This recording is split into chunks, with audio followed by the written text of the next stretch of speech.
Hello coders, and welcome to How to Fix. In today's video, we'll be focusing on a new bug that you might find challenging to solve. So without further ado, let's dive into today's bug.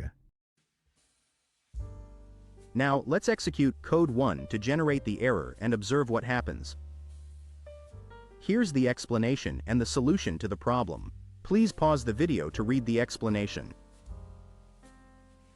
Let's now correct the code and take a look at the resulting outcome.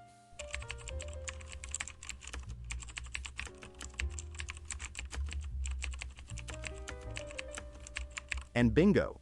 The code performs perfectly and our output is just right. The error has been fixed.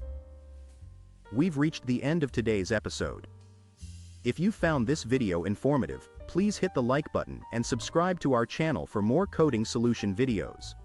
Stay passionate, never stop learning, and enjoy your coding journey.